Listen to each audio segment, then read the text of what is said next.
तुर्की और सीरिया में भूकंप से मरने वालों की तादाद 34,000 का आंकड़ा पार कर चुकी है और इसमें और ज्यादा इजाफे की आशंका जताई जा रही है।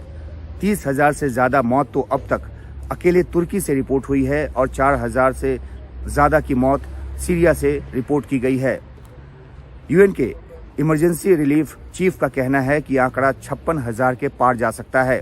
दरअसल इस भूकंप में तुर्की में खास तौर पे और सीरिया के भी जो नॉर्थ ईस्टर्न पार्ट है उसमें बिल्डिंग्स इतनी बड़ी तादाद में गिरी कि उसमें दबकर मरने वालों की तादाद जो है वो काफ़ी ज़्यादा रही।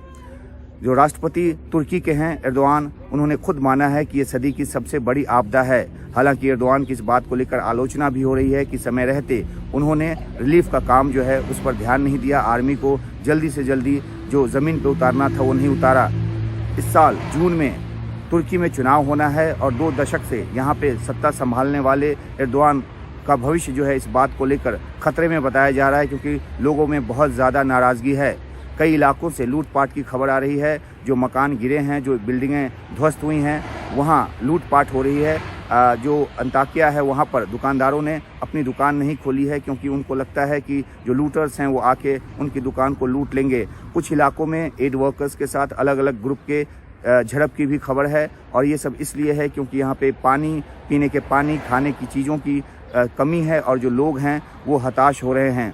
तो जो एंगर है वो बढ़ता जा रहा है। जर्मनी की जो 2 संस्थाएं थी उन्होंने सुरक्षा के कारणों से अपना जो सहायता का काम है यहाँ पर रोक दिया। इसी तरह ऑस्ट्रियन आर्मी ने भी अपना काम रोक दिया था। बाद में टर्किश आर्मी के आश्वासन पर, सुरक्षा के आश्वासन पर उसने अपना जो रिलीफ का काम है वो शुरू किया। तो जाहिर सी बात है कि तुर्की में जो हालात हैं वो बद से बदतर होते जा रहे हैं और मरने वालों की जो तादाद है वो बढ़ती जा रही है।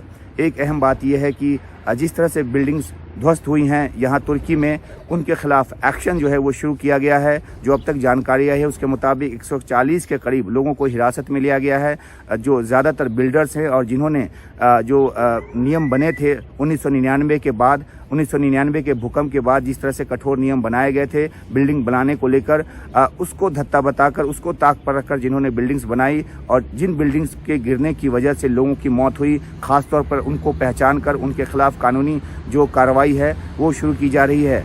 हालांकि ये कार्रवाई क्या नतीजा देगी ये तो अलग बात है, लेकिन राजनीतिक तौर पे एर्दोआन को अपनी ज़मीन पुख्ता रखने के लिए इस तरह की कार्रवाई को अंजाम देना उनके लिए एक नेचुरल सी बात है, उनके लिए एक ड्यू कोर्स है।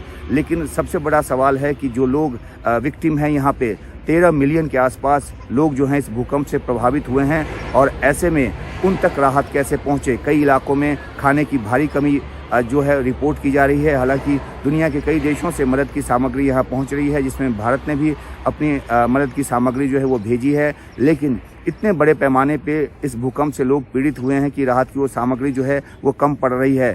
तुर्की में तो फिर भी सामग्री जो है उसका आना जारी है, लेकिन सीरिया में हालात ज़्यादा ख़राब हैं, जहां पर जो अंदरूनी कलह है, वहां पे जो गृह युद्ध है और जो अपोजिशन हेल्ड एरिया है वहां पे जो सरकार की तरफ से एड जो है वो जाने में जो अवरोध पैदा किया जा रहा है उससे वहां पे जीवन और ज़्यादा दुश्वार हो गया है और ज़्यादा कष्टकर हो गया है।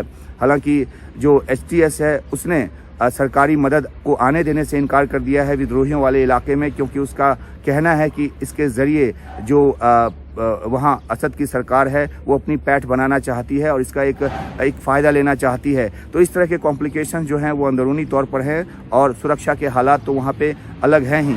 इसी वजह से वहाँ पे एड पहुँचने में दिक्कत हो रही है।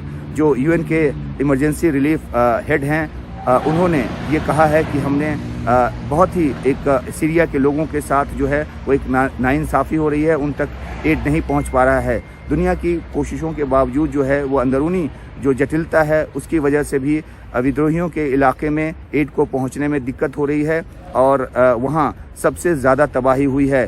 तो बहुत ही ज़्यादा एक जटिल स्थिति है यहाँ पर तुर्की के लिए भी और ख़ास तौर पे सीरिया के लिए भी आने वाले समय में, क्योंकि जो अभी ठंड का मौसम है तो आने वाले समय में जल्द से जल्द जो भूकंप पीड़ित हैं उनके लिए उनके पुनर्वास का काम नहीं किया गया तो मुश्किलें और ज़्यादा बढ़ सकती है। अभी हमने देखा है कि किस तरह से जो कैंप लगाए गए हैं उनमें हज़ारों की तादाद में लोगों को रखा गया है, लेकिन बहुत बड़ी तादाद ऐसी भी है जिनको उन टेंट्स में जगह नहीं मिली है।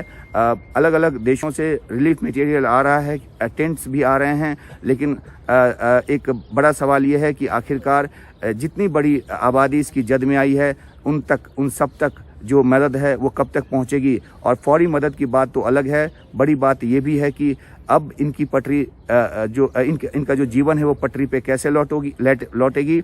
और इन सब वजहों से काफ़ी सारे सवालात यहाँ पे पूछे जा रहे हैं। तो ये जो मौत का आंकड़ा जिस हिसाब से बढ़ रहा है, उस हिसाब से ये माना जा रहा है कि जो 1939 में भूकंप आया था उसके बाद ये सबसे बड़ा जो हादसा है, उससे बड़ी प्राकृतिक आपदा है।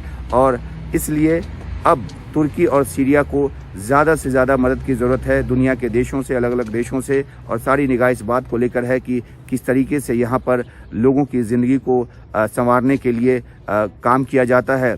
जिस एक नियम की बात की गई थी 1999 में, उस नियम के तहत बिल्डिंग्स नहीं बने और ये आलोचना का एक बहुत बड़ा सबब बन गया है एर्दोआन के लिए। और उन पर करप्शन के चार्जेज भी लग रहे हैं।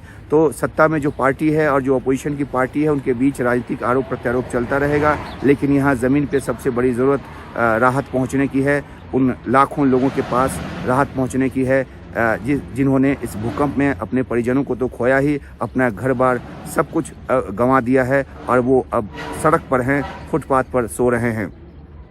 तुर्की से उमाशंकर सिंह, NDTV इंडिया।